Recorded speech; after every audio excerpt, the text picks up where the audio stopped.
All right. Testing, testing. 1, 2, 3. Hey guys, what's up? I hope y'all can hear me because let me see if y'all can. Oh yeah, y'all can. Cool. All right. Now let's make sure you guys can hear me on Facebook. Da-da-da-da. Yes, you can. All right. Now let's make sure you guys can hear me on Facebook. Public. Da-da-da-da. Hey everybody, come on in. Come hang out with us. So what we're doing today, you guys, is we're going to be talking about how addiction affects children. So it's going to be really, really, really emotional. I'll tell you that. The reason why is because I literally have thousands of comments from children of addicted parents. About a week ago, I had put a video up on my YouTube channel, and all of a sudden the YouTube video just started going, right? There's over 120,000 views on the video right now. And so I was like, whoa, what's going on? This video is just like blowing up. They've never done that before on YouTube. And so I went to check and I started going through the comments last night. And when I tell you guys, like, I was crying my fucking eyes out. So I think it's important for us to like listen to the way children feel about us being addicted, because, you know, my little boy doesn't remember. My little boy was 1 year old. Okay. And so, hey Phoebes, what's up, honey? You have the same problem? Yeah. So we're going to be talking about that. And I'm going to be reading these comments. I'm not going to say the person's name who shared it though, because I'm going to keep it anonymous, because I'm gathering from the comments that a lot of these kids are underage, are not even 18 yet. I do want to say that if you're a child of somebody that struggles with addiction and you want to come share your story on my platform, if you can either, one, get permission from your parents, we can do it that way, or you need to be 18 or older. Okay. So hold on, you guys. I'm sharing this to my people on Facebook, and then I'll be ready to go.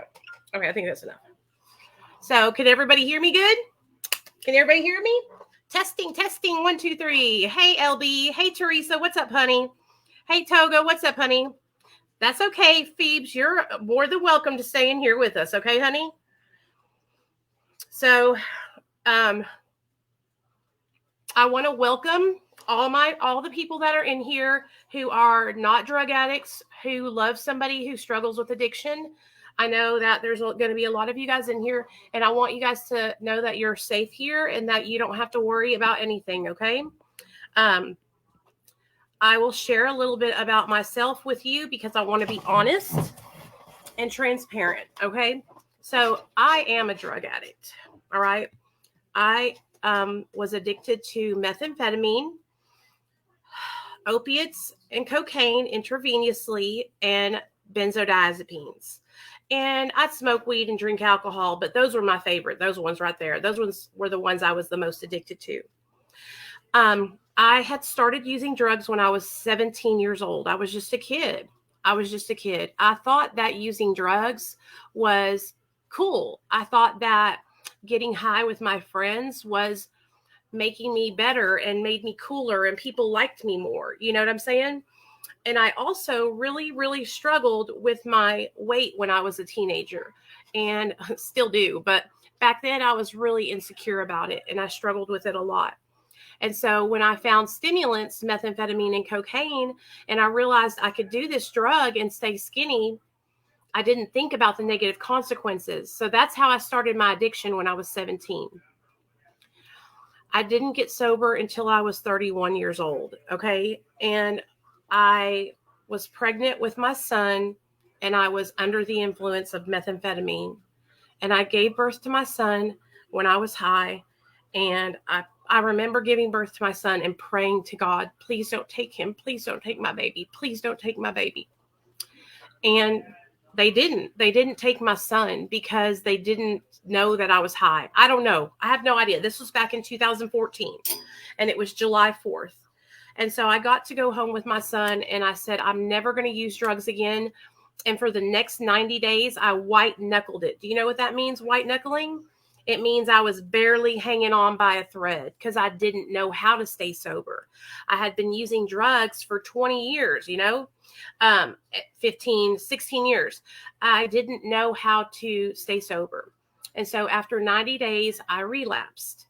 And me and my friend Tara, where we were shooting up, we were partying, and she got mad at me one day, and she called Child Protective Services on me. Child Protective Services came and they took my son from me. And the day that they took my son from me, I went into detox, and I got treatment, and I got help. And I've been sober ever since. My sobriety date is July 13th of 2015. I just celebrated 7 years this summer, and I have full custody of my son. I lost custody of my son when he was barely 1 year old. It was 2 days before his first birthday.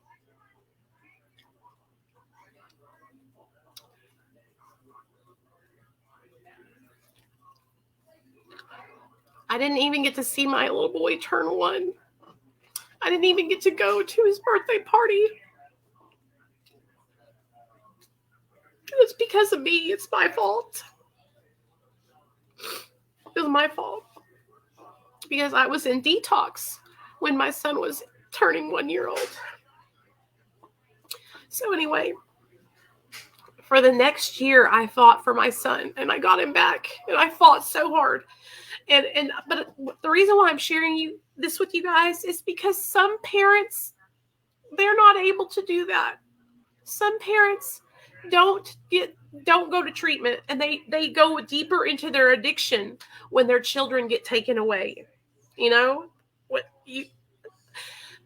Child Protective Services thinks that taking your child is supposed to help you, right? To help you change. But some people, it pushes them farther down in that fucking deep hole of depression and shame, and they continue to use drugs, knowing that it's not good for them, knowing that it could harm somebody.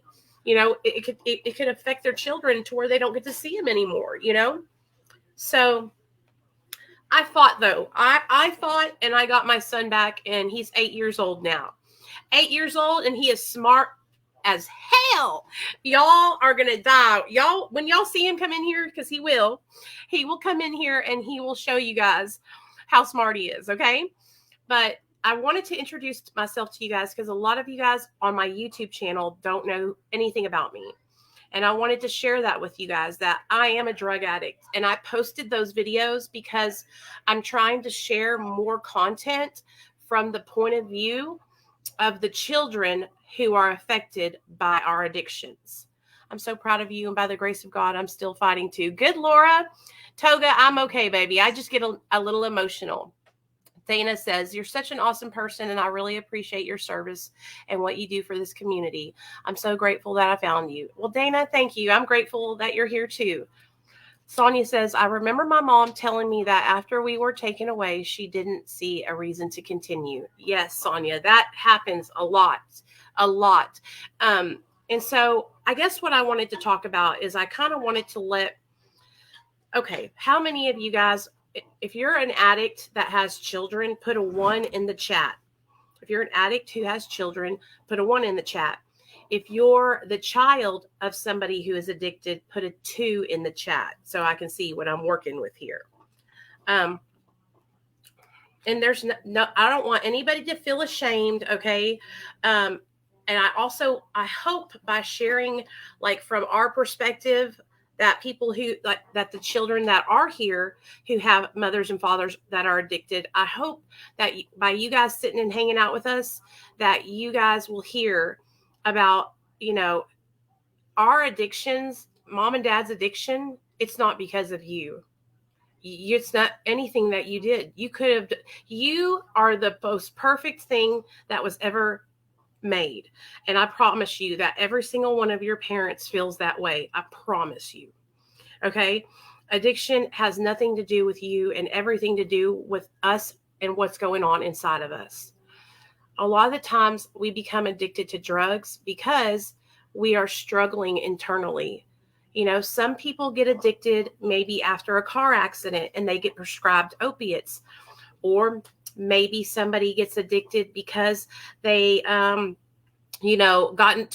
a horrible accident and got into a car crash, or they hurt their back, and that kind of thing, where they're prescribed the medication, and that happens to people, but some of us become addicted by simply following down the wrong path. And I hope that if you're the child of somebody who's addicted, that you'll listen to me and you will heed my warning. Okay. When I was a kid, my parents told me, Nicole, there's nothing to do after 10 p.m. at night. Why are you going out and hanging out with these people? I promise you, it's nothing cool about it. It's only going to cause you harm. And I remember thinking, my dad is so fucking lame. He just doesn't understand. Like, screw him. I'm sneaking out the window. And I did. And I ended up getting to a crowd of people who were, everyday drug users. And so when you are hanging out with people that use drugs every day, you're going to start using drugs every day. It's kind of like that saying they say, if you can't go to the barber shop without getting a haircut, eventually you're going to get your haircut, Oh, Toga, thank you. I got hurt and then my dad passed and I was so full of grief. Absolutely. Is it Sharon? Sharon Polly?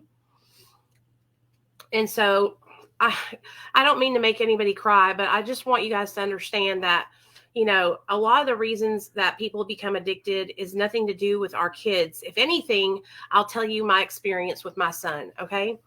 I became addicted to drugs, like I said, when I was a teenager. And a lot of the reasons why I became addicted was because I was insecure and I had low self-esteem and I had low self-worth. Oh, everybody wants you to say hi to him. This is my 8-year-old. Hi. Why? Tell him who you are. What's your name? Nate. And how old are you? 8. And you made 100 on your test today? Yes. All right. Are these people who don't even know you? No, this is my YouTube and Facebook. So I got addicted when I was a teenager, okay? Teenager in high school. And I was super insecure. I had low self-esteem and I had low self-worth. And I didn't feel like I could go talk to my parents. And this is why thank you guys. This is why I want to open up like a conversation, because I want children whose parents struggle with addiction to know that, there's so much support out there for addicts. But what about the kids who struggle with their parents having an addiction? Who's out there supporting them? Who's giving them a platform for their voices to be heard, And so I really wanted to come on here and I wanted to share with you guys some of the comments and stories that have been left on my YouTube channel in the last couple of days from children of people who are addicted. And I want you to know that it's really, really hard to read these and you're probably going to cry. So go get yourself some tissue. Okay. But I think that it's important for all of us to hear this, because this is the reality of what drugs do to the family. And these children are on the front lines. Okay. They are the first thing that is affected by our addiction. All right. And you could say, well, Nicole, I don't have any children. Well, I bet you have nephews and nieces or somebody that looks up to you that's younger than you that it can affect. So it affects children dramatically. And I knew that, but I didn't realize it until I started reading these comments. Okay. Like, I don't think you guys understand what I'm saying, but you're fixing to real quick, because it's going to really hit you in the gut. Like it hit me. That's what it did. It hit me in the gut. But where is it at?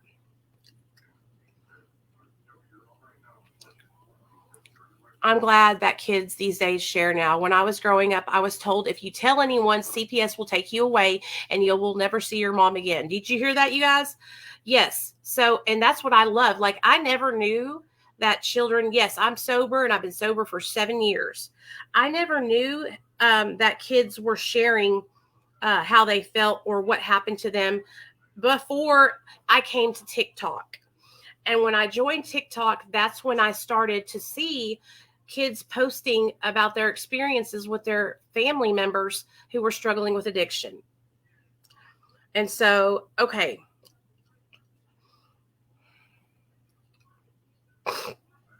Okay, here we go. This is our first comment. I want y'all to listen.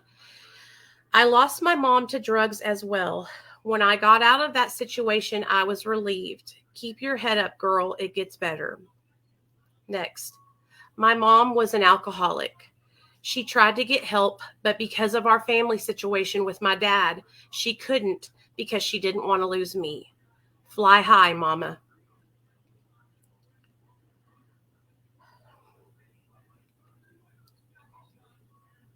It's really hard just to read these. I'm telling you guys. My dad was struggling a lot with drinking too much alcohol. He got drunk very often, but I decided to write him a letter and put it on his work desk. It is very hard for me to talk about my feelings, so I just wrote them down instead. He sent me a text message telling me how sorry he was. He is doing a lot better and makes sure to spend time with me and my brother instead of drinking. I love my dad so much.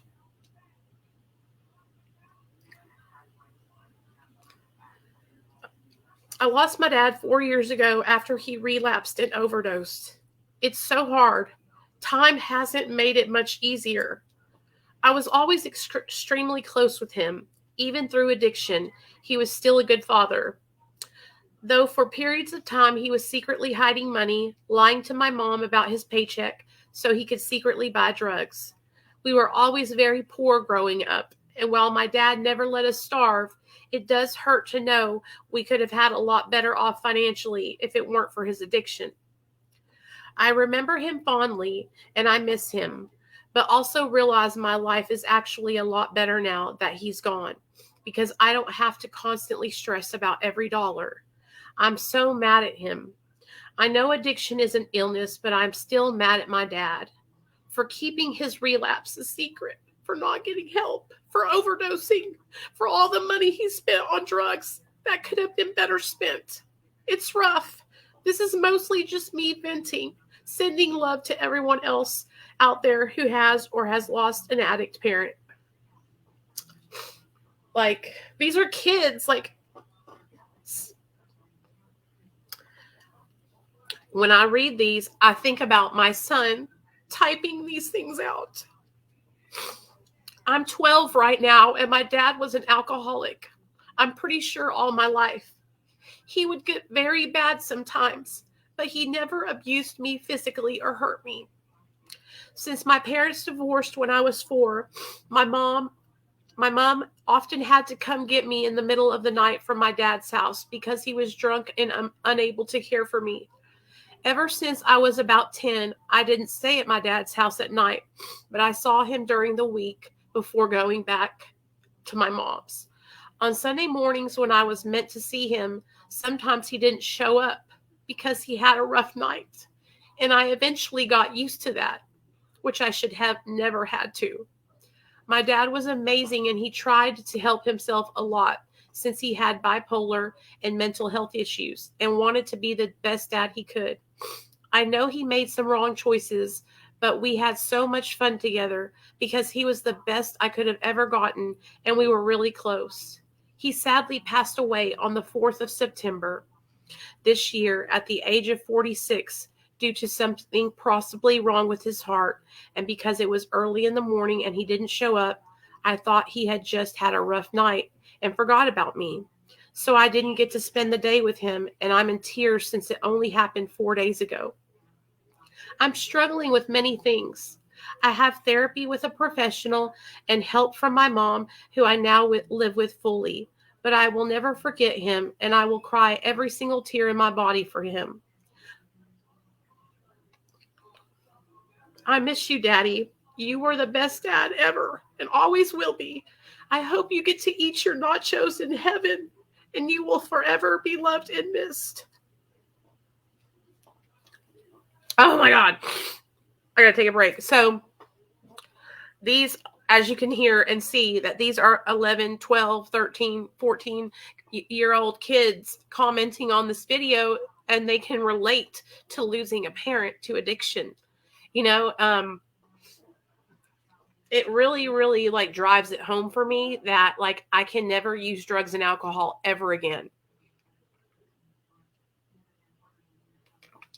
And if you are ever somebody who's like struggling with like reservations or thoughts of using, like come back to this video and listen to these comments left by these children, because that could be your child. Your child one day could be standing over your body, finding you dead from an overdose. You know, when me and my husband got sober, we got sober together. And my biggest fear has always been that my husband will relapse and me and my son will come home and find him. Biggest fear I've ever had in my whole entire life. And that fear alone is what helps me to stay sober, because I know that my son has to have somebody here. He has to have somebody, you know? And so that helps me to stay on the right path. And I hope it helps my husband stay sober too, because it's just, that can happen. So many people that I know have passed away from the disease of addiction, specifically from overdosing on fentanyl or some kind of other opioid. And it really hit close to home when my husband was working at Kroger. And this guy, Chris, that I had worked with before and I had been in sober living with him, he overdosed and died. He had been living out in his car in front of the Kroger, and he had came up to me because I was working at Hallmark, and he asked me if I could help him find sober living. So, of course, I got right to it and, you know, texted him some phone numbers of some sober livings. Well, I guess he didn't make it, you know, to the sober living, and now he's dead, you know? So it's just every time somebody dies from the disease of addiction, I put myself in that person's position. I put myself in their loved one's shoes, and I think about, what if that happened to me? What if that was my loved one? How would I feel? What would I do? You know, so many of us never make it. Years ago, there wasn't much help in recovery. So many of my family thinks I traded one for the other. I hope and pray people will understand one day. It is so sad, but I almost expect the death of my people. It is really, really sad. And here's the thing. This is why it's so important, you guys, for us to shut our fucking mouths and stop judging people for their path to recovery. Because if taking medication-assisted treatment keeps a needle out of your arm and enables you to be able to be a parent to your children, that's all that should matter. I'm so sick and tired. Bye, Toga. See you later, baby. Thanks for coming in. We love you. You are loved, hun. Okay. And if you need anything, you know, you can just text me. There's so much judgment going on in the recovery community from our own peers, from people who are sober also. And it's all about, because there's different ways to get sober. Well, you didn't get sober my way. Well, you getting sober my way. I'm currently trained in rescue and recovery through Maine Access Point. Oh, that's great, girl. Good job. Mwah. Love you to death. It's just, the judgment in the recovery community has got to stop. Like, honestly, we are going to keep on. We could be helping so many people if we would shut up and just help each other, just love each other, just support each other. Like, I hope that hearing these comments left by these children, I hope that makes you step back and think, you know what? If Nicole has to be on Suboxone for the rest of her life because she can be a mom to Nathaniel, then that's okay. I think I support that shit. We all walked into treatment and died. I never wanted my mom to feel what I felt. I always carry Narcan. Good. Hi, Nikki. Love you. Keep it up. Hey, James. What's up, baby? So I want y'all to listen. Everybody stay in here. Do not leave, okay? Because y'all need to hear these. Y'all need to hear these. My dad is an alcoholic and is abusive, verbally and mentally, and very manipulative. I'm getting older and getting out of this, but my mom's still going to be with him for some years. I'm working so hard to get her out of this with me too. I'm healing as a person and I've grown so fast. I'm only 14. Felt so alone growing up because everyone else's parents felt so in love. Please know you're not alone, and you're never alone under any circumstances. Reach out for help, and healing is on the way. That's from a little 14-year-old girl whose dad is an alcoholic, who is abusive, beats her and her mom. She's working hard to get out of there at 14. She shouldn't even have to be worrying about getting out of the home at 14 years old. She should be worrying about making good grades and getting ready to go to high school and playing basketball or getting on the cheer team or playing in the band. That's what she should be worried about. She should be worried about picking out her college when she wants to go to college. But instead, she's worrying about escaping her alcoholic father's abuse.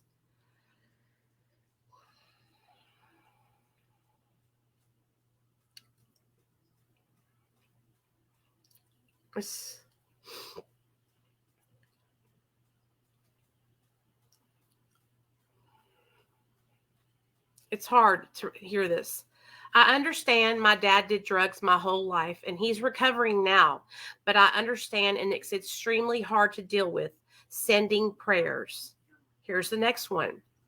Well, my dad is an alcoholic. Not every day, but every single day when he doesn't have work, he does the same shit on the weekends. He usually puts loud music, which made my ears hurt. Also, he usually hits me for no good reason at all. Sometimes he says a lot of cuss words in Spanish. He's Mexican. And I understand what he says because I'm Hispanic. My mom usually cries because they fight all the fucking time. And it makes me cry by seeing my mom get hurt.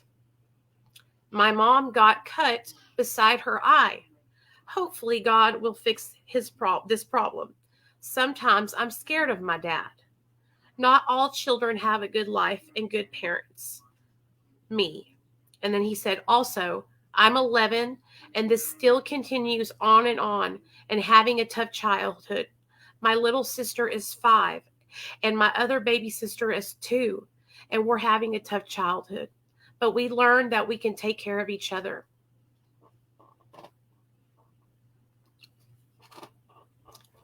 My niece's father died last October and my sister lost her rights very shortly after that. Oh, Lord. So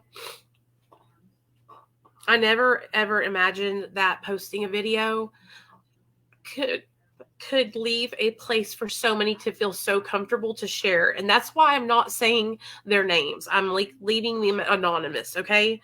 But I think it's really, really important for us drug addicts to hear these things. Like, it's really important. I didn't see my dad too much because of drugs as well, but he passed away 2 years ago. My dad quit alcohol when I was about a year old, and I'm so thankful he quit when he did. Both of my dads were addicts, and now I don't have a dad. I feel you, girl.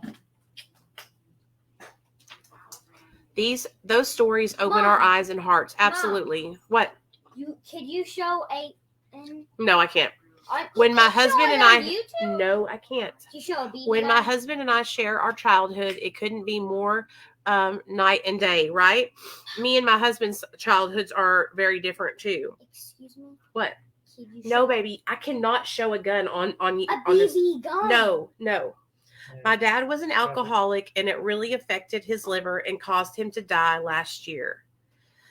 So I know that these are hard to hear, you guys, but I also think it's important that like these children get to have their stories heard, you know? Like, I knew that my addiction affected my son, but I didn't realize to what magnitude. I knew that I was, hurting my family, but I didn't realize how bad. And these are children who they'll never forget this.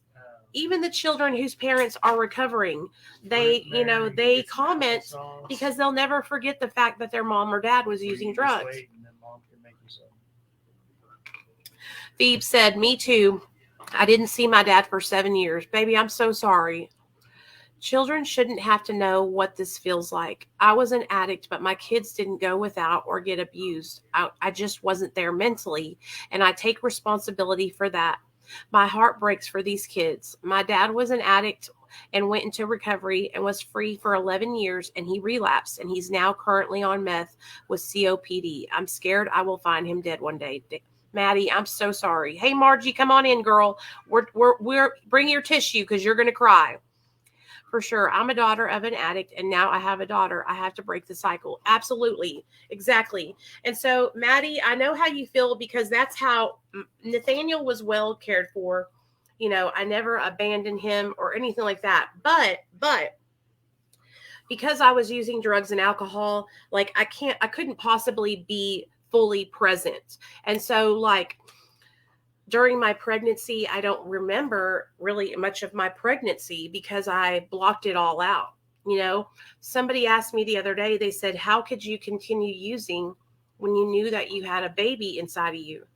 And honestly, it's because I disassociated from my body. I honestly didn't. When I would use, I was pissed off at myself. I was angry. I felt horrible. I felt much shame and guilt. But I was getting so high on meth, and I would be so fucking skeezed out and in hallucinations that a lot of the times I was like disconnecting from myself. Also, I didn't really start showing until like 7 months pregnant. And I can remember crying because I felt like, why don't I have a belly? Like, what's going on? I thought that I was upset because I felt like I just looked like I was fat instead of having a belly, a baby, you know? And I would disconnect from myself and almost not associate being pregnant with me because I was always so far gone in my mind. You know, it's only by the grace of God that my son is so smart and so healthy like he is. I'm telling you guys, God literally saved my son's life from me. And it's hard for me to say that, you know, he saved my son from me. And I was supposed to be the one who's supposed to be protecting him. He was supposed to be able to be safe in my womb and not have to worry about anything. Just eat and sleep and kick and have fun all day long, you know. But instead, my poor baby, and I know this is what was going on. He was getting high and having his heartbeat elevated and kicking me in the middle of the night and all kinds of stuff. And I knew he was kicking me because he was getting, you know, like he was tired. He's like, Lord, leave me alone, Mom. Stop doing all this. And I felt so guilty. And I'm not saying that because this is not funny. It is not funny. Okay. But it's the truth of what happened. You know, it's the truth. I cannot explain to you how my son came, how he was spared. All I know is that it's a miracle. God protected him. You know, he was born absolutely 100% perfect and sober and happy and healthy. They gave him tests, APGAR scores, and everything. I'm telling you guys, God put something around my son, okay, that protected him from getting that meth in him. He wrapped him around in his hands and literally pulled him out of me and put him on the, you know, in the emergency room, and they cleaned him off because I was so fucked up the day that I gave birth that I was miserable. I was miserable and I was in labor and it hurt so bad because I was so messed up and my nerves were on 1,000, you know? It was hard, y'all. And I feel horrible and I hate myself because I can't even remember the good. I have nothing good. Like people say, oh, let me show you pictures of my baby and oh, look, this is me at 1 month. This is me at 2 months. No, I don't have any of that. I don't have any of those pictures because I was a dumbass and I was skeezing out all over Little Rock, Arkansas. You know, like I wish to God I could go back and I could remake memories and I could do it all over again. So that way I could have those pictures and I could take that time with my mom and my sisters and do special things, you know. But anyway, I can't go back in time. If I could, I would. You know, there's not a lot that I would change in my life, but that's one thing I would change. I would go back and I would not do that. I would have gotten help and I would have gotten sober. So that's why I hope that people hear my story and learn from my mistake. Learn from my mistake so that way you don't have to put your children through that. I couldn't believe my daughter was real until I heard her cry. I'm glad your son is okay. God knew you would come out on top as a mom. That's right.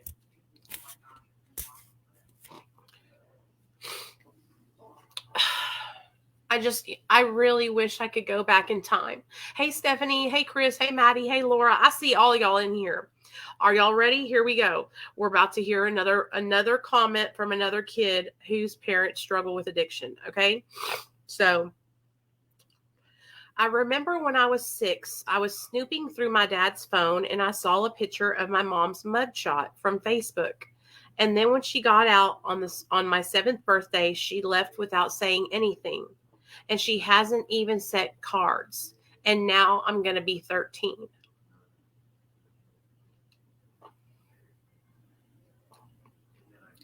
My mom used to be an alcoholic and a drug addict for a long while when I was a kid. That being said, I'm so glad she's been able to make a full recovery and is currently 11 years sober. It's tough and sometimes they don't recover. What matters is living the best life you possibly can. My dad was a major alcoholic and was abusive.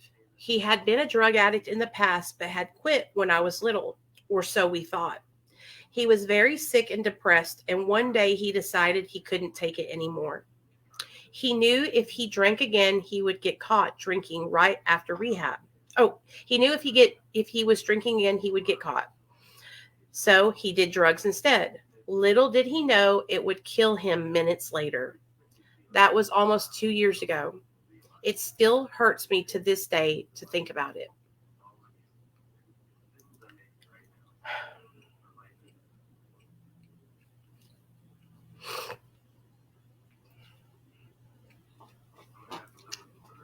The memories that you make today will outweigh the memories of yesterday. Thank you, Jody. Thanks, Phoebes. I'll see you later, girl. Love you. My 3-year-old grandson has been living with me most of his life. His mother always says, but I'm clean. But her drug tests prove her different, and I'm struggling with my grandson because of what she did when she was pregnant. What happened? So Annette, so she's not passing her drug screens. Bye, Phoebes. I'll see you later, girl. Text me if you want to, okay? And we'll get you on the channel to share your story. Nicole, you made the change, girl, and now you're helping others, including me, who struggle with family and friends on drugs. Thank you. Thank you, girl. So I'm so sorry. So Annette, she's not passing her drug screens. See, that's what you have to do. So Annette, I applaud you though for taking your grandson and taking care of him, because I wish my mother and father-in-law could have taken my son when I went into treatment. I wish that could have happened for me, because I really, really didn't want my son to have to go to freaking foster care, you know? But the state of Arkansas, they're assholes. She's never passed one of them, and she keeps telling me that her son doesn't belong with me.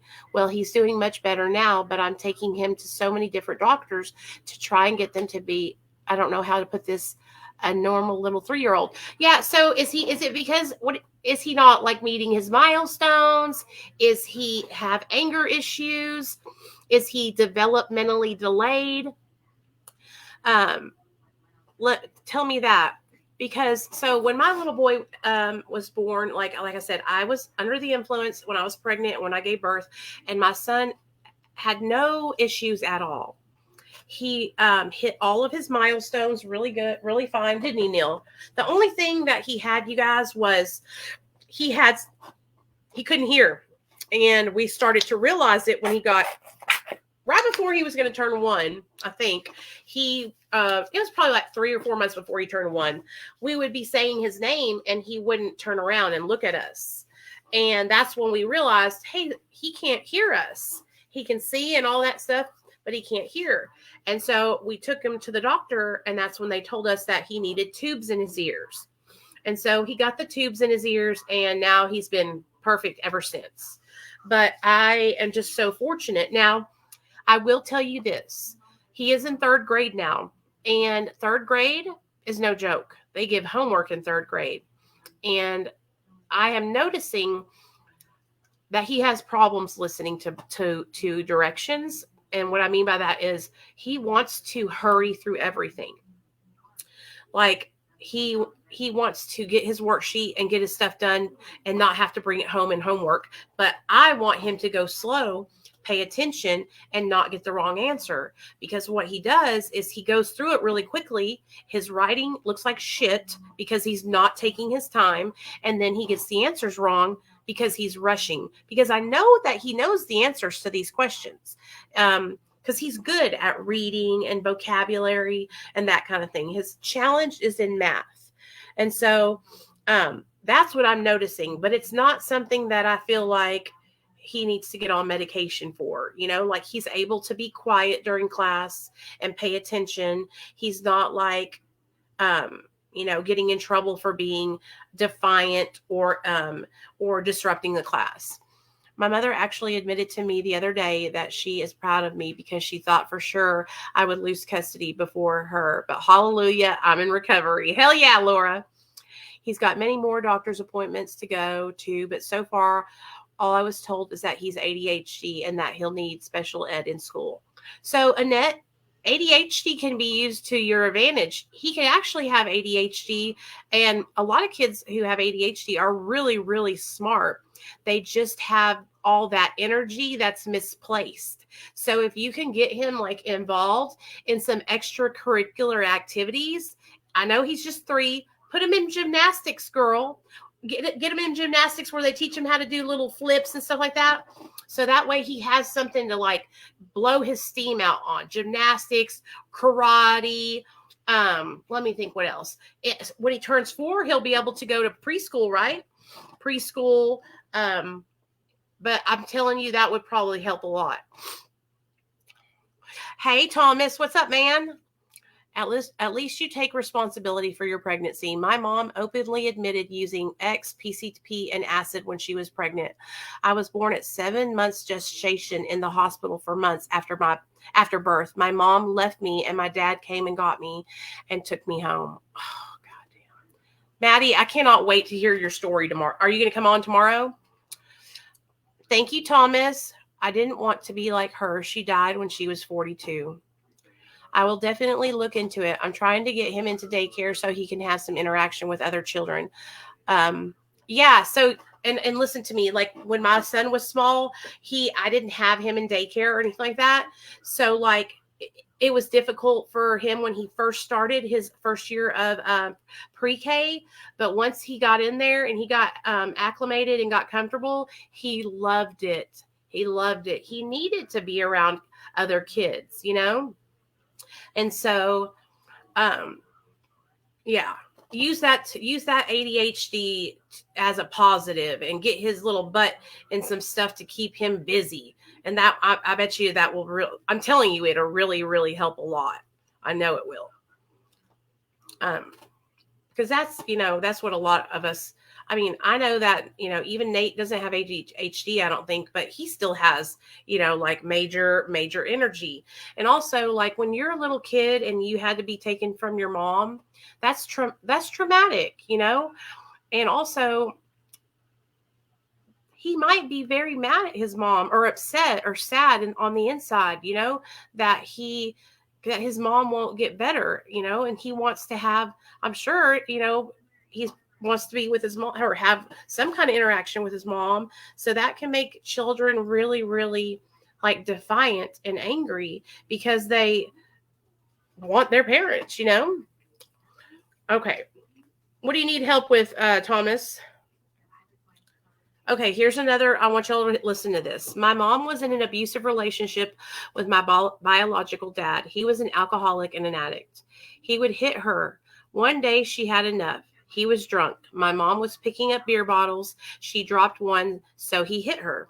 So my mom broke his face, nose, jaw, and eyebrow bone. Then my mom called the cops. Then he went to prison. And my mom left him that night. I was 5. Side note, he was so drunk all the time he could not get a job or drive. He would ask for the neighbor's truck or he would walk to get alcohol. And now it's been 8 years since I have seen him, and I have a stepdad. He's a better father than that other man could have ever been. Wow. My real mom is the same way. Luckily, my dad took me underneath his wing and has helped me a lot. I was only 5 when I stopped seeing her, and now I don't know where she is. Talking about his mom.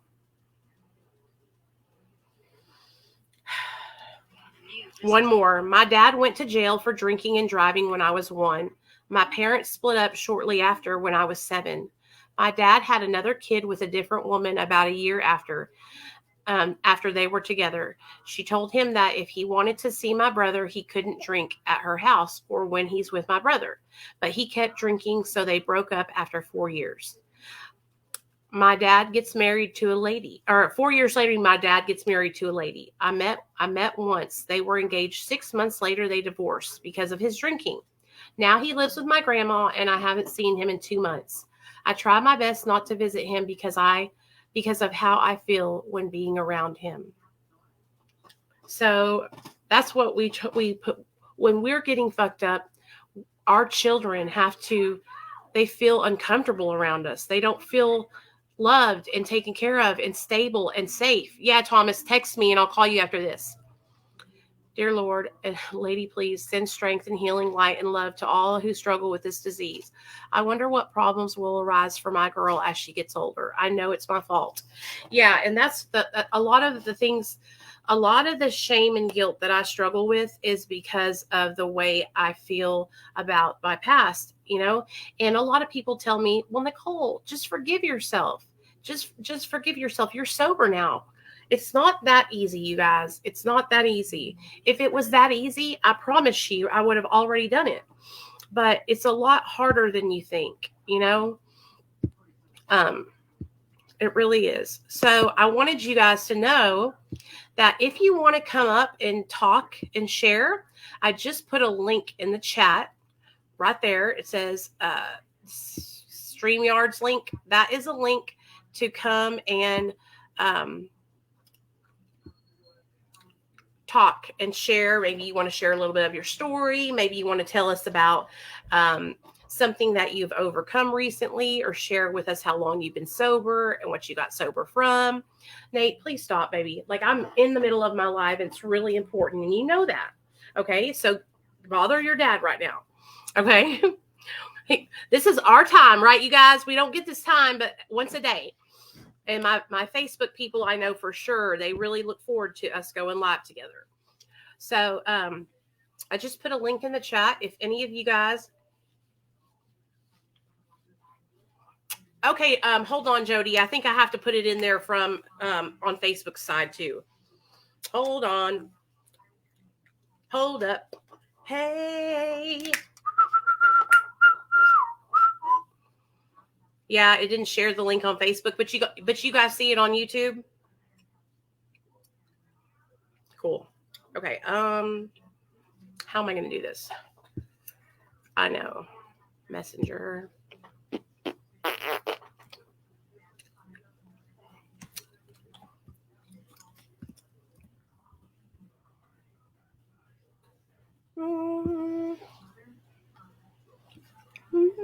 Okay, there we go. Now I'm going to put it on, because I had to send it to myself in Messenger, and now I'm going to take it off my Messenger and put it on Facebook. So, okay. Oh, come on now. I want to copy this. Well, hell. Sorry. How's everybody doing, though? I want to know how y'all are doing in your recovery. Why don't you guys do me a solid and put in the comments how long you've been sober and something that you're grateful for. Okay? Okay? Okay? Okay? Okay? Okay? Okay, I'm a nerd. Look, Mom. Look. What, buddy? Look. I see, Nate. Stop. Okay? Stop it. You're about to make me mad. Little Why? chinga. Okay, why can't I share that with everybody? Damn. Hey, Sonia, can you text me that link? Can you somehow click it and text it to me on my cell phone?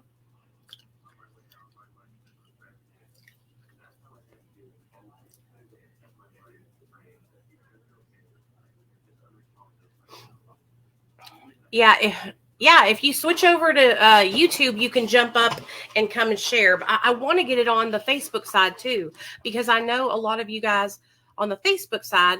Oh, I got an idea. Hold on. I have an idea. Stay with me, guys. Okay. Why do I want to listen to a hater gotta say? Do that every other day. Look at that face. I'm hot right now, and you're not okay. Oh, you big mad? Oh, you big mad? Every other day. Okay. Hold on, guys. I got this. Paste. Right now, and you're not It's on repeat. Oh, you big mad? Oh, you big mad? Every other day. Okay. It's echoing. I know. Ooh, can you see it now, you guys, on the Facebook side? I'm going to be honest. I have not kept track because of the judgment and people saying Suboxone wasn't sober, but been on it for 15 years. So, Laura, I am so glad that you shared that with all of us. So, tell me this, Laura, since I have been making videos here on Facebook and speaking out about being on MAT, have you been able to find more people that are on Suboxone that you can relate to and that you feel a part of and more safe now, and you actually feel validated in your recovery? That's what I need to put up a poll, because I would love to know, like, because a lot of people give me. Do you know how to put up a poll? A lot of people give me problems for talking about MAT and the judgment that we get, but I think it's really important for me to do that because of so many people. Oh, good, Laura's here. Hey, girl, what's up? Hi, how are you all? I'm good. How are you? I was a little uneasy about doing this. I'm still weird because I don't have dentures yet. So. Oh, you're fine.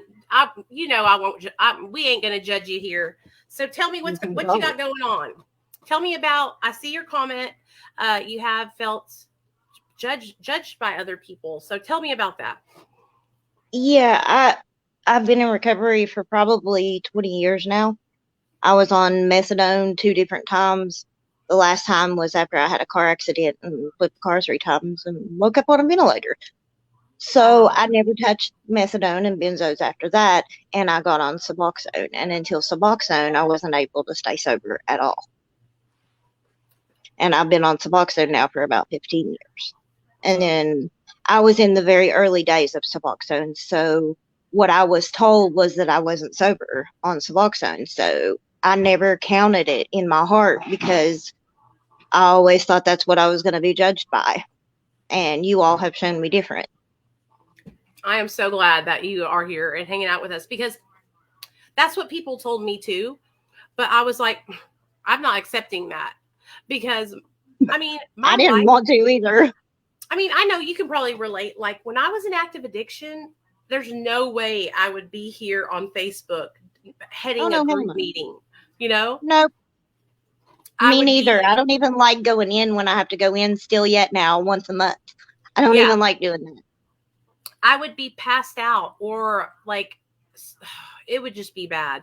And so that's why I don't understand how people kind of try to compare it to us being in active addiction, when you can steadily see the turnaround and the change within somebody who is getting on MAT and it's changing their life. Like somebody like you and me who actually, we've changed our old behaviors. We're helping others. I abused Suboxone too with a needle. I injected my Suboxone for years, and it's been probably 2 years now since I haven't done that, because I knew my only way to get sober was for me to take it the right way that I'm supposed to. And so that was one of the hardest things. And I didn't want my daughter to see me shooting up. So I stopped when she got old enough to notice. A lot of people do that. A lot of people use their Suboxone in a way that, is not recovery. And we talked about that before, because somebody asked me like, well, what if I snort my Suboxone pills, and I ruined myself and my family, their opinions, by doing that. So now they're kind of already judgmental about it because they knew I wasn't doing it right. Yeah. So now they're like, we don't know whether we believe you or not. So, and I let it be that way. Tell me this, Like, didn't it So, hurt? How did you do that without it like gumming up or without it like leaving an abscess in your arm? I mean, like, didn't it? I thought that it would mess up. okay. I forgot to tell you this part. Before I became an addiction, I was a X-ray technician at a hospital here in West Virginia. So, Oh, wow. um, I knew how to do that without hurting myself. Right, right. Well, I mean, And I've I done was it a little before. too comfortable with being able to use a needle because we were taught to do IVs as X-ray techs. So Uh-huh. it was worse that they taught me because it ruined me later. In my experience, because I've done that one time and it was back in 2010 when I was in active addiction, it was so, it was like thick and gummy and like it was just crazy. I can't believe I did it. But it was a hassle. Like, it was a hassle doing it. Like it was a whole process. And It the thing about collapsed every vein I have in my body. When that's what I I was gonna had say. my daughter, they had to put my IV in my neck because of what the damage that I've done to my body. Now, were you getting a feeling from it or were you just like what was did it make you feel high? In the very, like, no, absolutely. It never made me feel high. That's what It I just thought. made me feel better. It was the addiction that kept me doing it, not that I got a high from it. It becomes an addiction as well when you shoot up, and that shooting up is its own addiction in itself, in a Right. way. Absolutely. Yes, I agree. Because a lot of people will try to tell me, I get high on my Suboxone, and I'm like, no, you don't. Mhm. If you No take way. Suboxone every single day, you cannot get high on it. Now, No, you can't. if you skip days, like this is the only way you can get high on Suboxone. If you take it on Monday and you skip Tuesday, Wednesday, Thursday, Friday, and then take it on Saturday because it has left your system. Maybe. Yeah, Maybe. maybe. Exactly. Maybe because you might have it might be longer than that. But it's like people will tell me that this one guy I know, he's been addicted to snorting it for like 4 years and he swears that he's getting high on it. And I'm like, dude, you're not. You're literally just taking Girl, it. my nose is still broken because I put way too many pills up in it. So I will not, I will only take my strips now, and I will Good. only put them under my tongue now because my nose is so broken and it leaks all the time. It's terrible. Well, you see how it's like it's important to have good intentions, like if It you're is. if you're manipulating the system and you're snorting or shooting your subs, like I That believe that that will that's catch up with you if you're doing that. Just anybody right. on here that if you're doing that, it will catch up with you. It did with me. I believe that it's a step in the right direction because you got off of hard drugs to get on Suboxone. Like it's a harm reduction, but It was. you still have a ways to go to get to the Mhm. recovery point. And not talking shit about you or anything, but I think that's why a lot of people are trying to hold it against us because they think that all of us are doing that. You know what I mean? And see, I already know that I did that to myself. So that way I don't get upset with my family or loved ones when they do that to me because I Right. already understand that it's my fault. Because we have to take responsibility. It's my fault they feel that way. Yeah, but you're taking your medication as prescribed now and you have been for the last 2 years, right? Well, even no, I've been taking it as prescribed. Well, okay. Even when I was shooting it up, I was never taking the full prescription. I never. So I've always been on a small amount of the Suboxone because I never would take the full amount. Even if I was shooting it up, I wouldn't. Uh-huh. So now I'm on just one a day. Good, good. But it That's goes good. only under my tongue. I threw away all the needles and I won't let them around me now, period. Good, good. And don't you feel better now that you're doing things the right way? Like I in your do, but heart? I'm so tired. The energy levels, it's what I swear I'll never get back. And I don't know what to do about that because I'm so tired all the time. And I know it's car accidents and, drug addiction and all the things I've done to my body now. Do you know that's like what I struggle with too? So many people do. So I think it's like I've looked up my Dr. B said anhedonia, and then what else did he say? Some other thing. But I love it's like watching him too. He's so anhedonia is wise. like where you can't feel pleasure anymore. Like nothing in your life is pleasurable. But I believe, and this is what, because I talked to Dr. Childhood Pete about it, traumas play a part in that as well.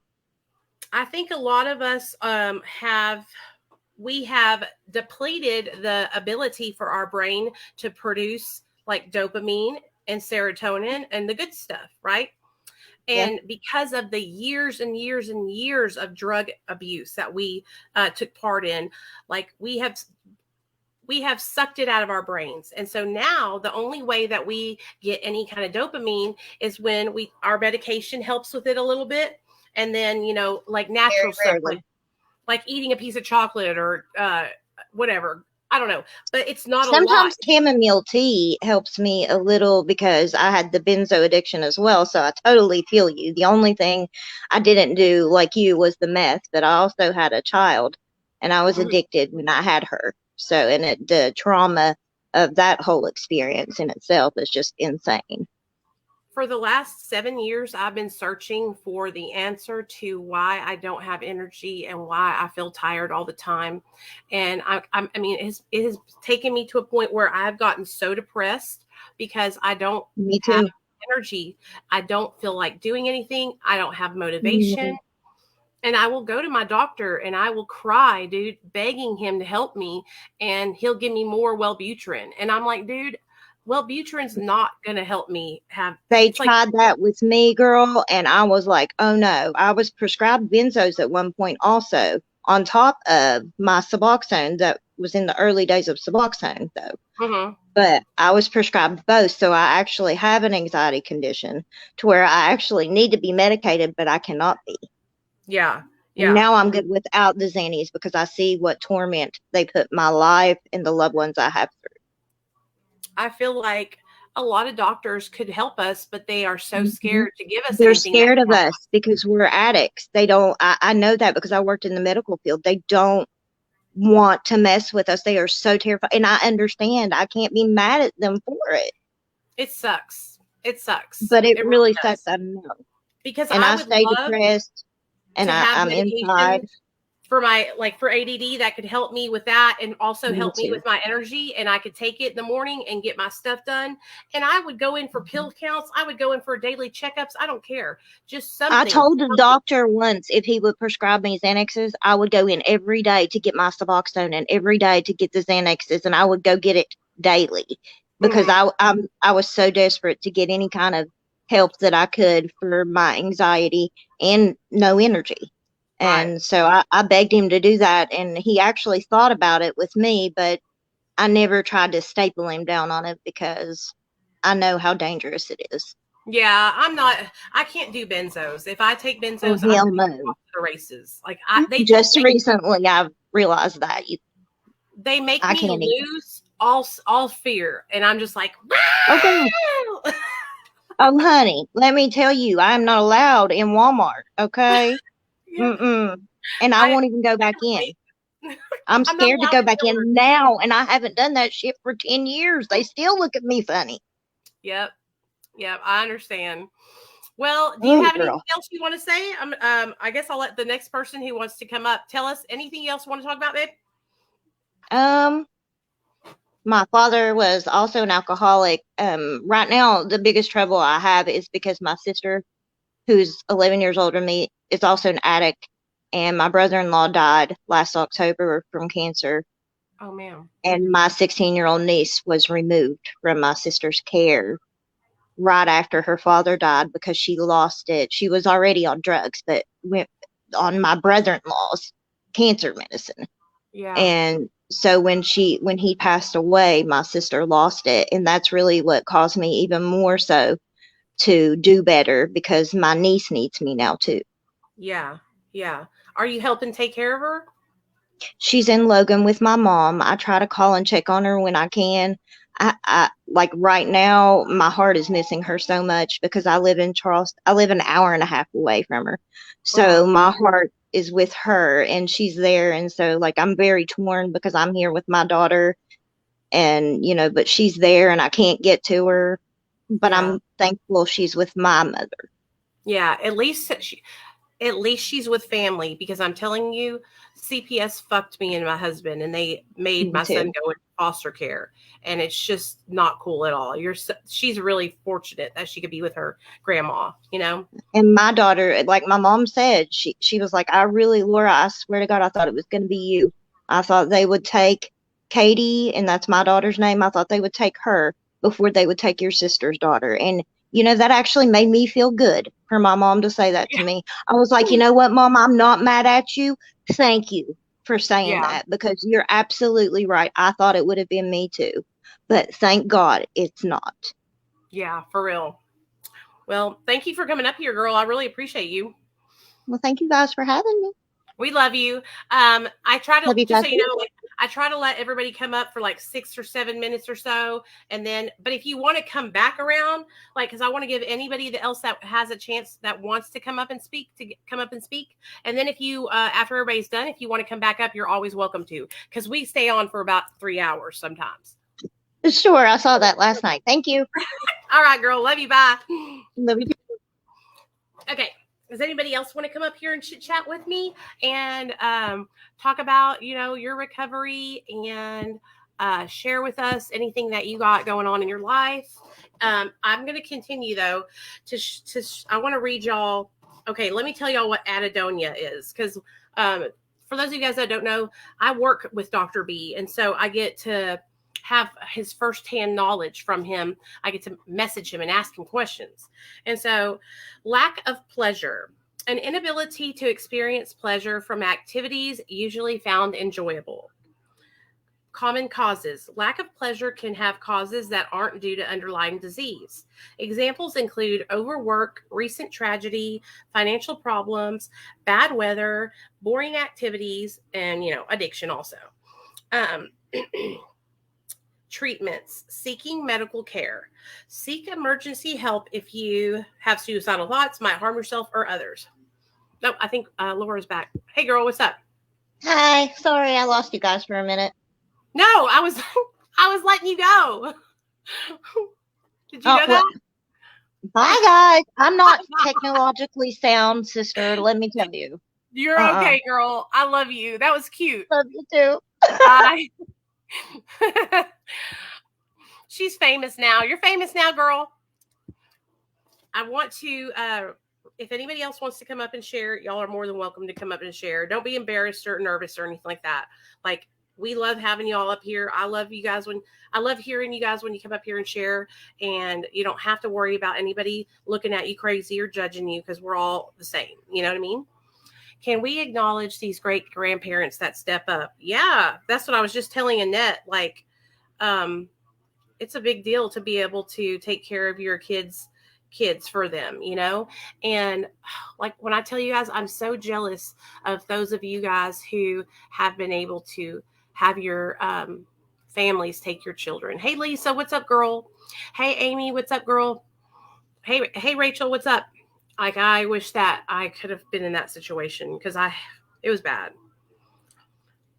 I was very lucky that the foster people were good people, but it was still awful. Okay. So for those of you guys that don't know, we've been talking about like how addiction affects our children.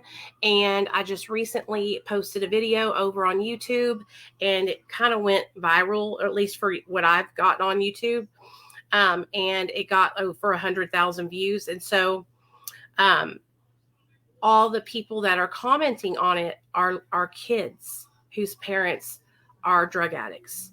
And so I really, really want you guys to hear what they have to say, because it's really, really, really heartbreaking. I was in a very similar situation, but I don't really have any pictures with my dad, because he started when I was very young, got a little better, and then relapsed. He's trying now, but I still don't get those years back from my childhood, and I don't get to just have memories with him that were never there. I never would have thought at age 65 that I would be taking care of a 3-year-old full time. I know, right? I bet my mom was taking care of my sister's little boy for a while too.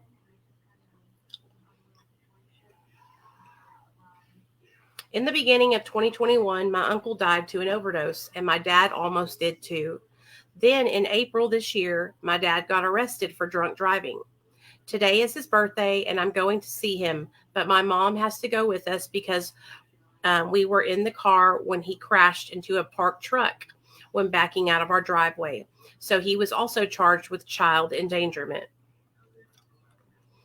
Poor girl. You're to be better. And no, you're not alone. I used to hate her for the addiction, but I realize they're different. They're different. They realize the world's not all that great, and substance abuse to get rid of it till they go insane and are barely here on the earth anymore. That's true. Like when we are under the influence of drugs and alcohol, we are disconnected from reality. For Catholic grandmothers and godfathers, take custody if your parents can't take care of you. So I was lucky that some of them took us in. Yeah. Story time. Yay. I love hearing people's stories. Okay, yeah, listen. These are children commenting on my video, so I want y'all to listen. My stepdad is huge and has gone to rehab 5 times in only 14 months. 14, almost 15. And I feel you. My dad is a drug addict and has gone to rehab 5 times. I'm only 14, almost 15, and I remember the day he was put in rehab. It never helped him, but I know that for a lot of people, they get better, and I'm sorry that you have this happen to you. So that's a 14-year-old kid. Drugs are an awful thing. I lost both my mom and my stepdad to drugs. They were never abusive or insane or anything. You wouldn't have known they were on drugs. I didn't find out until after both had passed away. So this little girl lost both of her parents to drugs. I am a child of both an addict and an alcoholic, and it is not nearly as bad. He is now much better and hasn't touched any of that in 9 months. He never did anything extreme, but he did get into some physical fights with his father and brother-in-law, and he had to leave our house for about 6 months. But I'm so glad he's back and doing great. I'm so sorry about your dad, and I hope you're doing okay. My grandpa passed away last year, and then my great uncle died a few weeks after that. I've been really sad. Yesterday, as y'all know, Queen Elizabeth died. R.I.P.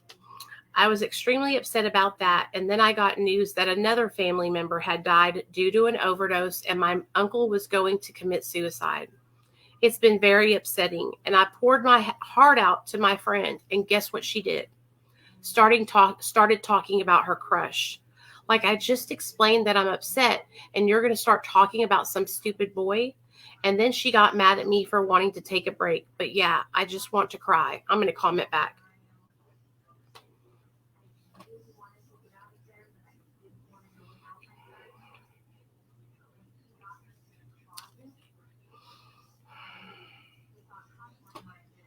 And you can tell that they're kids because of the things that they're talking about, you know? We have a program at the health department called Grandparents Raising Grandchildren Financial Assistance. Lots of different things. Might help some families to look into this. What state are you in, Kristen? I wish my daughter understood addiction. It takes a village to not only raise a child, but to support that child throughout their lifetime. Absolutely. Absolutely. I wish I would have known that there were people willing to support me when I was 7. My mom had abusive parents and became an alcoholic. She tried to quit on her own, but she couldn't. She needed help. She went to a rehab-like place to help with depression and anxiety and to help with her alcohol problem. I always thought it was my fault, and I wanted to take my own life because of it. I was 12. So glad to say she's so much better now, and I'm so proud of her.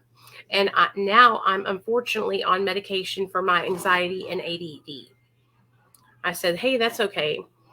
But, man, I lost my dad to drugs, made him do bad things and go to jail, and my mom won't let us visit him anymore. But secretly, I miss him a lot. But seeing someone else go through this too, I'm sorry because I know the way it feels. Okay. There's so many, I could read so many. There's over 500 comments, you guys. Over 500 comments. So, how many of you guys struggled with addiction while you had children? You know, I remember when I was young, I always imagined what it was going to be like when I was going to have my son or my daughter, whatever I was going to have, right? And I had this like fairy tale made up in my mind. And then I ruined all that with drugs and alcohol. And when I reflect on my life in my past, I realize how much time I wasted using substances. You know, there was this like false sense of pride, false sense of security that I had in drugs. Drugs made me feel nothing, and I enjoyed not feeling anything. It made me feel better when I didn't have to feel anything, you know? And now I'm just so grateful that I have been able to stay sober, because I don't want my son to ever have to go through that where he doesn't feel like he has support. Hey, Nicole, I am a longtime follower, and I've been so happy to see how much the MAT community has grown. A couple of years back, when I was looking for help, the only thing I would find on MAT was how negatively it had affected them, or how long they were sick when they went cold turkey. I think the reasons I find so many positive examples of MAT is because NA and AA openly discourages you to share if you are on MAT, because they don't see it as being sober. You were the first channel I ran into that spoke about the benefits, and I sat there and listened to you and finally got the courage to get help. 3 years later, I'm still here, sober and alive, living my life. And that is from my friend Sonia. She's in here. She's in the chat right now. Sonia and me, she has literally been following me for 3-4 years now. And when I went and traveled to California to see Dr. B, I actually got to see and meet Sonia. She came and picked me up from the airport with her husband. And you have no idea, y'all. It was like hanging out with one of my cousins. She was so sweet. And when I go back to California, I want to be able to spend the night and hang out at your house, Sonia. Hey, Lisa. Hey, Jessica. What do I say to my daughter when she tells me I chose drugs over her? Because God knows I wasn't really trying to choose drugs over her. She just turned 17 years old on the 7th. 1 more year and she'll be a grown adult and can make her own choices. I just hope she'll come back around and let me prove to her that I have changed my life. It's hard, Amy. It's hard when they're that age, you know? You want me to read it again? Okay. What do I say to my daughter when she tells me I chose drugs over her? God knows I wasn't really trying to choose drugs over her. She turned 17 years old on the 17th. 1 more year and she'll be grown. Oh, Sonia, I read your testimony, girl. So, Amy, it's hard when it's your own child, because I feel like anything you say, they're going to be like, Mom, you're just trying to justify it. You're just trying to rationalize. But this is how I explain it to people. I have a video you could send her that's really, really good, because it talks about why do parents choose drugs over their children. And so what I do is I explain that the disease of addiction is when you first try drugs and alcohol, that's your first choice, okay? But after you take drugs and alcohol into your body, what you don't have control over is the way that those drugs react in your brain, in your body, right? Some people, they don't have the disease of addiction. So when they take substances into their body, they think, ooh, I don't like that. I don't want to feel out of control. And they stop. For somebody who has a disease of addiction, when we take drugs and alcohol into our body, it sets off a phenomenon of craving. Okay. And so what happens is we start craving more of that substance. And so that is what differentiates us addicts and alcoholics from normal people. Normal people don't have the phenomenon of craving. Okay. And we know that because of that craving, we will follow drugs into the depths of insanity, even death. And that could mean using drugs and alcohol when we have our children. Now, I will tell you this. When I was addicted, I was selfish. I was selfish and self-seeking. I wanted nothing more than to be able to quit drugs when I was pregnant with my son. And I tried. I really, really did. I tried, and I would get sober for a little bit and then I would relapse. And it was back and forth like that, which was super not good for me. But I was trying, and that coupled with the fear of CPS and them taking my son away, it was just the perfect storm, and I kind of wanted to stay under the radar because I didn't want them to take my baby. Did I knowingly choose drugs and alcohol over my son? No. That was never a thought process in my mind. I wasn't like, I'm choosing drugs over my son. No. Now, did I unknowingly do that? Yes, because I was controlled by drugs and alcohol, because drugs and alcohol hijacked my brain. And I was not the person that you see sitting in front of you today. The person sitting in front of you today, I would never do that. I would literally rather die than to do that, But back then, I was just not who I am. I was sick and I needed help. I needed a lot of help. And I was too afraid to ask for help to get it, because I thought if I asked for help, I would go and they would take my son. You ever look and think, who was that person? Like, looking back on myself, I'll show y'all some pictures from me in active addiction. When I was in an active addiction, I look back at what I looked like and I can see the emptiness in my eyes. I can see the darkness in my soul. So for me, everything is like, hey, Nicole, what's up, girl? If you guys haven't noticed, everything I do is told through you could see my expressions. Hey, Nicole, I can go live with you tonight if you want to. I'm like on live anyway, so this would be a great time because I am actually like up and ready to go. So let me share something with you. When I share, and I'm talking to you guys, you can see my facial expressions, you can see my eyes, and you can see I'm full of life, right? When I was in active addiction, it was the direct opposite. And I'm going to show you guys. I got to find some of the pictures. I did the same thing. I went into rehab several times, and it was easy to stay clean when you're in rehab and all. But once I got out of rehab, the race was on again. Yeah. So it's easy to stay sober in rehab because you don't have any, you are safe in there, Tomorrow, I'll be live from 7 to 8, which is 5 to 6 your time, and then I'm free. So we can do it tomorrow night, okay? Tomorrow night after my live, please, please, please call me. Don't text me, call me and be like, hey, girl, you're going live at 7. I'll see you after that. Okay. For instance, this is an example of what I'm talking about in my eyes, okay?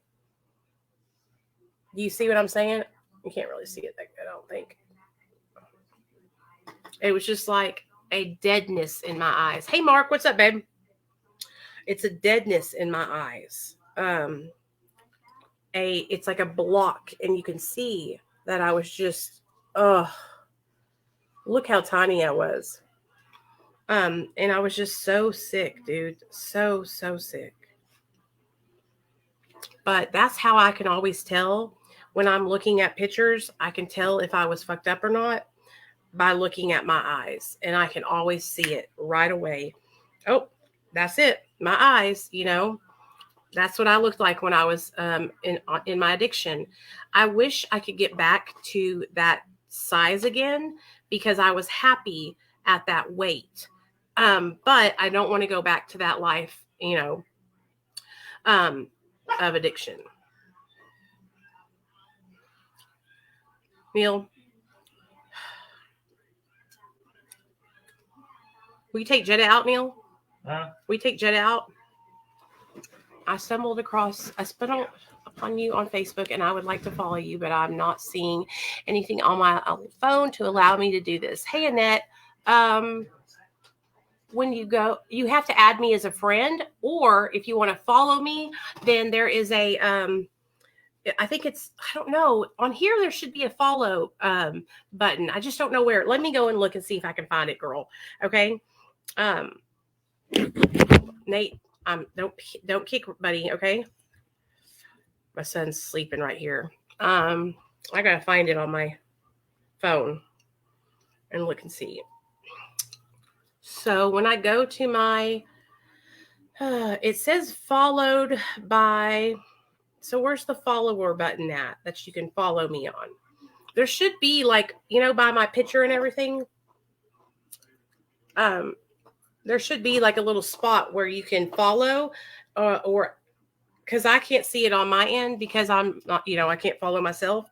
But if you can't find it there, you can go to my page, which is Discovering Nicole Pludre. And that's just a little check mark, I think. And on YouTube, yes, on YouTube, it's the subscribe button. Can you see it, Sonia, on Facebook to follow me? Because that's what she's talking about. She wants to follow my Facebook. Yeah, I hate that it's that people can't see it. That makes me mad.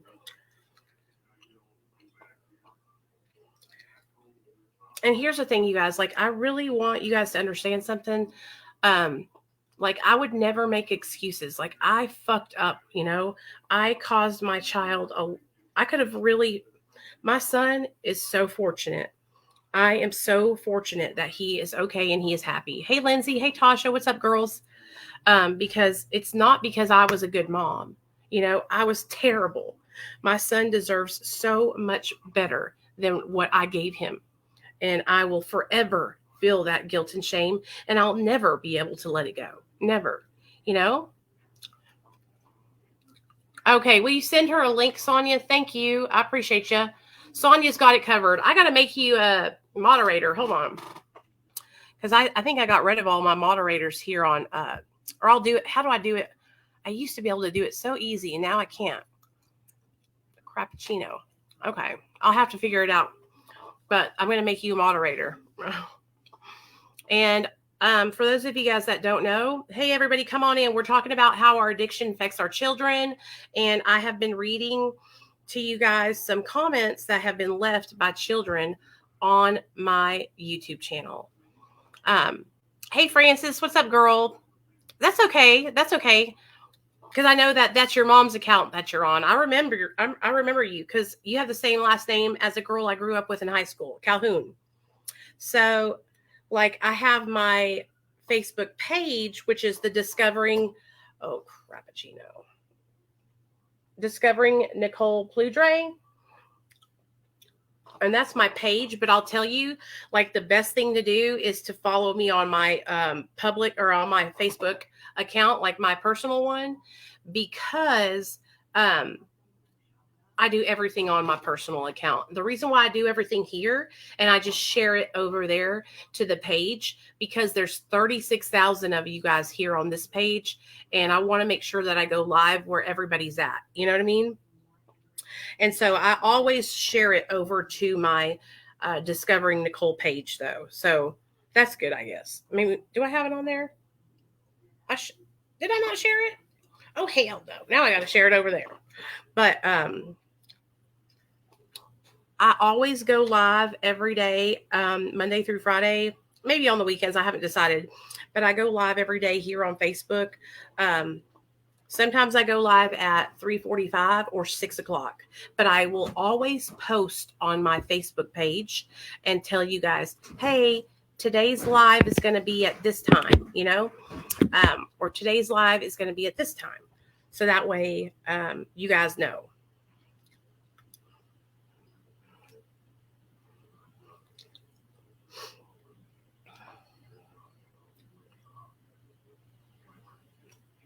Hold on, y'all.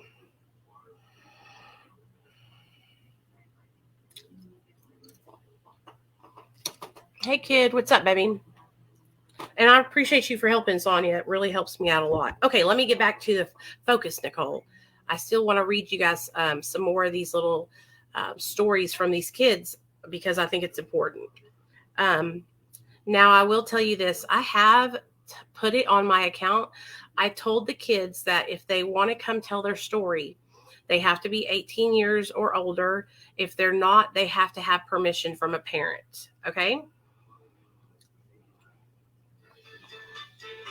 Okay.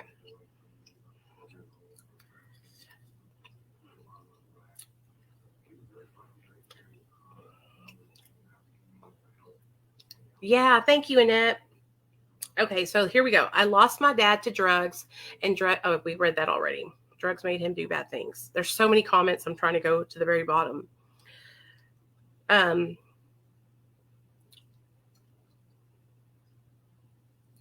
will tell you this, Annette, since you're in here, I feel like I should talk to you about this. So the thing that made me finally get sober was me losing custody of my son. Oh, there we go. Was me losing custody of my son. I've noticed, and this is, I hope this is going to make you upset, but I have noticed a lot in people who have their children taken away and their family members get custody. It almost gives them like a free ride. Like they feel like, oh, my child is safe because they're with my mom, and I don't have to rush to get sober because my mom's taking care of everything. To me, there was a fire lit under my ass because my son was with complete strangers, you know?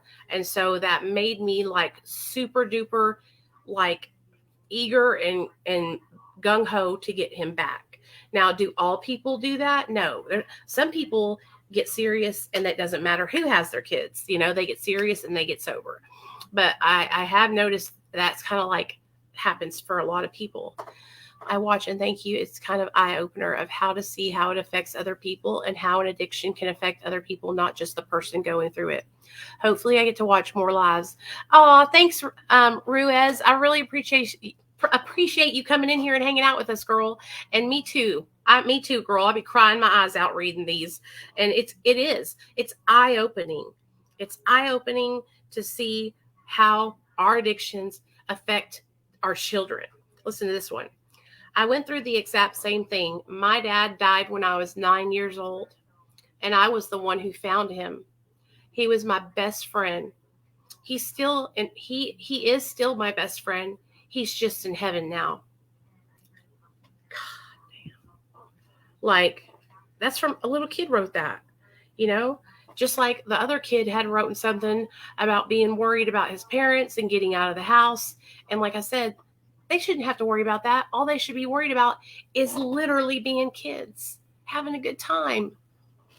My sister had my kids. I kept messing around. As soon as they went into foster care, I got it together. Yep. My father is a drug addict and has left me 2 times, but came back. He is sober now, but every time I try to talk to my friends about it, they don't understand. I lost my dad to alcohol. He killed himself on his birthday, September 21st. It is coming up to the 1-year mark of his death. I think about him every day, thinking what I could have done differently. If I did something differently, he would still be here today. If I came back to him sooner, then he would be here today. But the cycle would still be going. So maybe I made the right decisions. Please pray for my dad. So this person's dad died because he took his own life. And now this poor little kid is blaming themselves for not getting to their dad soon enough to save his life. I lost my mother to drugs and other things only when I was a baby. She's been in and out of jail and I've never met her. Now I'm 12 years old and I have the best substitute ever. Substitute as in a new mom. I still miss her every day and I wish I knew her. My dad was an alcoholic. He left though. I'm supposed to still be able to see him, but he asked not to see me and to only see my brother. So I'm kind of lost. Damn. I just lost my birth mom to drugs this year and my dad's about to die too. I am adopted, but I've never got to meet them. I didn't talk to my dad for years, around 12 to 13, because of drug usage and addiction. I finally let him back into my life in 2020, only to lose him in December of 2020. I know it's not the same situation, but I know how it feels to lose a parent to drugs. You never live the same after the day you lose them. Just know you're not alone, and even though everyone's situation is different, we all collectively know how it feels to a degree. I really hope you're doing okay, even though we don't know each other, because the feeling of losing people, whether they dead or are just gone out of our life, especially because of the situation like drug usage, literally feels like the whole world is crashing in on you.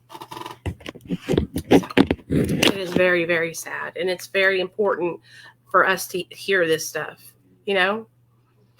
My mom is an alcoholic, and when she gets drunk, she always insults me and my weight and how much I'm a disappointment to her.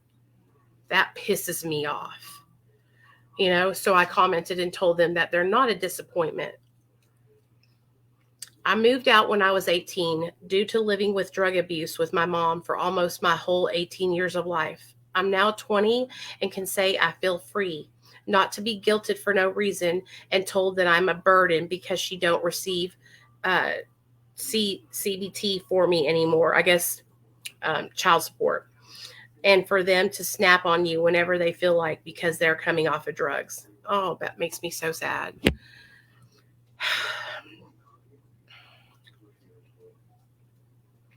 I was about 8 years old when my dad was an alcoholic, so I was awake for like 5 hours past my bedtime at 7 p.m., waiting for my dad to come home.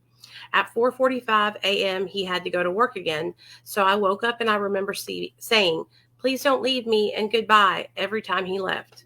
I slept 4 hours and about 45 minutes every day as a child. Now he is not touching alcohol, and I am not allowed to touch it as well. Well, hell yeah. Yeah. And these are little babies that are commenting this stuff on my page, y'all. That's why I had to come here and read them to y'all. Because they're pouring their hearts out on this YouTube video. And I just can't believe it. Listen, I rarely ever see my dad. Every time I do, it gets worse. He is a huge alcoholic and can't stop. We've been convincing him to stop. It hasn't worked. And when I was little, he tried to choke my mom to death right in front of me and my sister's eyes.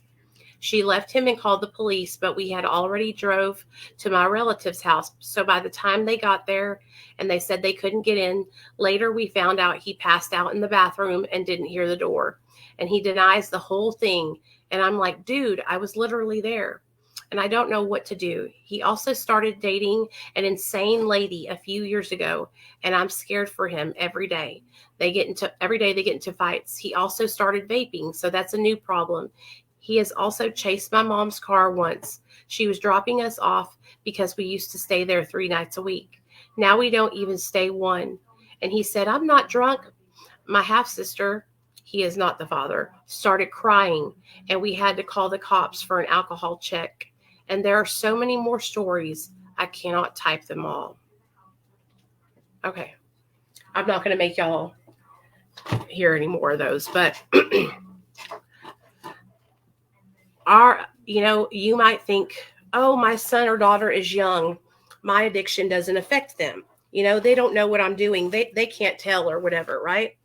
This is literally living proof for you to see that even if your child is young, they know what's going on. They sense it. They can feel what's going on, even if they're young. And so if you're somebody who's struggling with addiction and you have young children in the house, do those poor babies a favor. Let them go and live with your family and get help. Don't keep them there because you're selfish and you don't want to get help from your family. Let those babies go free and be with family members who can love them and take care of them when you can't. I lost the father of my 5-year-old 3 years ago to meth-induced psychosis. Crazy thing is that he died with no drugs in his system, and I know he was meth-free for at least 30 days.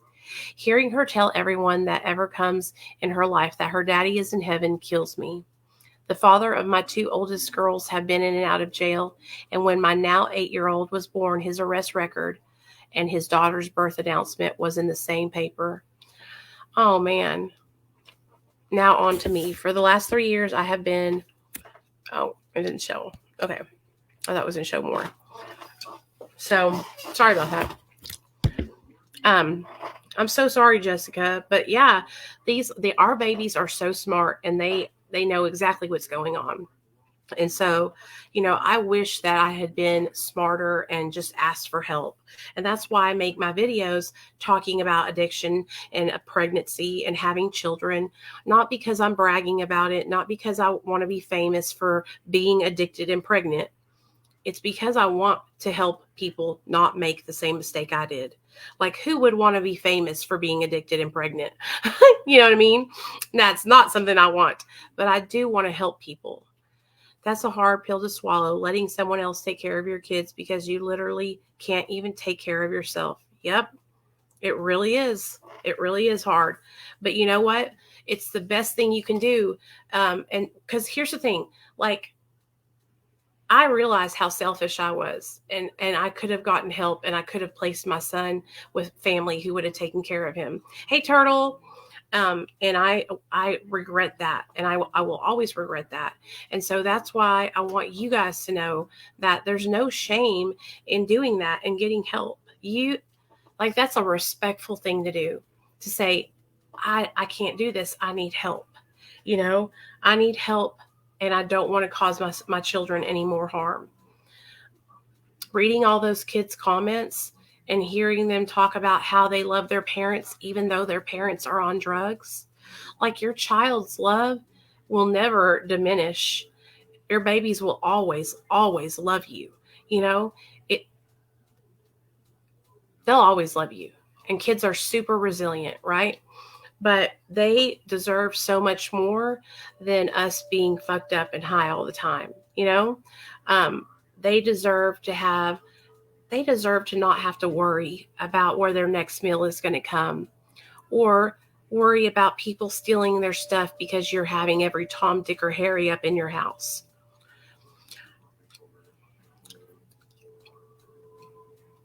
Right, exactly, Jessica. I didn't with my oldest son. I did not know he knew until one day he came to me and said, "Mom, you take bad medicine." Just the other day, he says, "Mom, I'm happy you only take your doctor's medicine now." Huh, Mom? My heart broke when he told me at 9 he knew what I was doing was wrong. I cried. He is my ride or die baby. He loves me and feels great in being proud. I did it though. My mom still has my oldest, and I've recently just been able to earn my place back in their lives. One day at a time. It took me a long time to realize that the oxygen mask analogy is real, because if I'm not good, I can't be good for anyone else. Absolutely.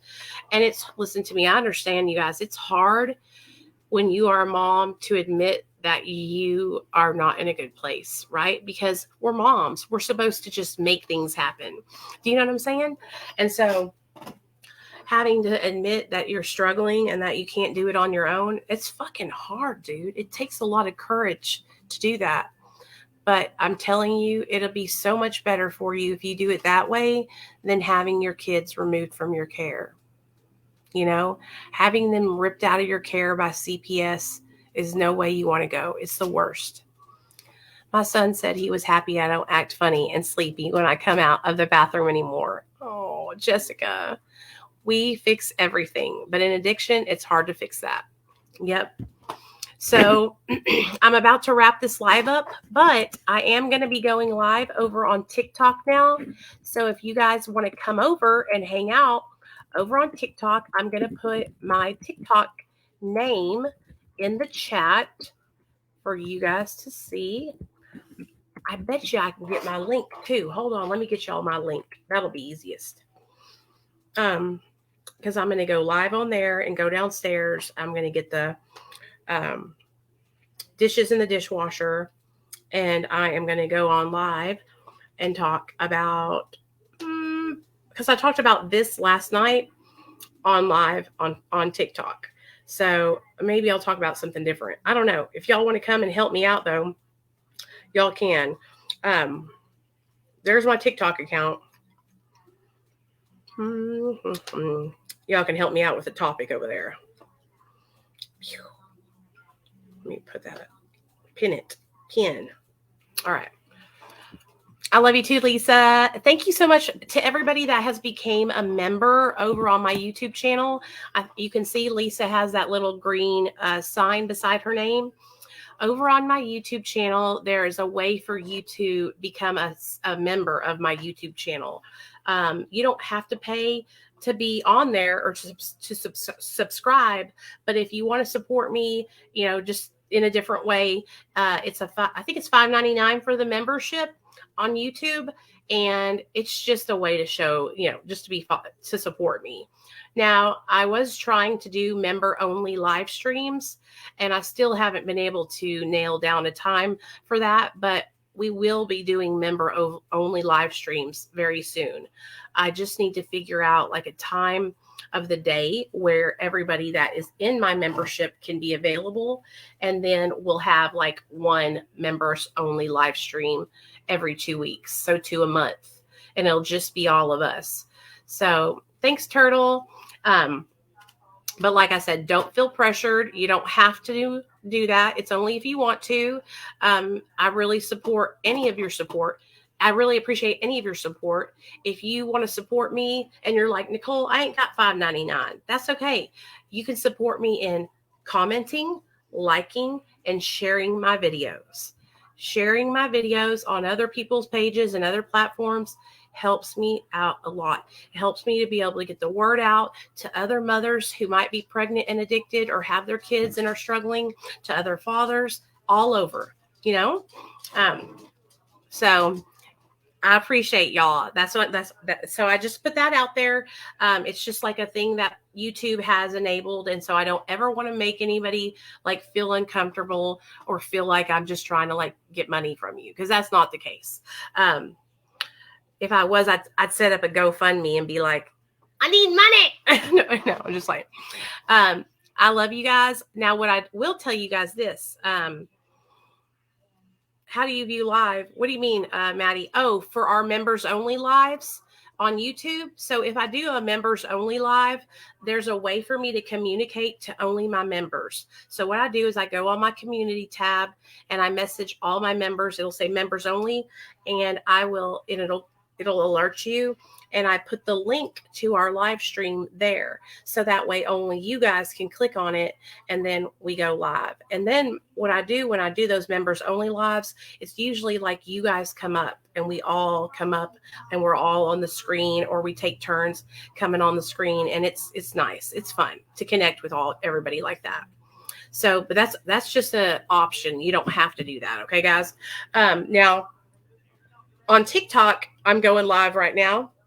So come over and hang out. On TikTok, there's like a subscription thing. But yeah, it's either you can do both or you can do either or.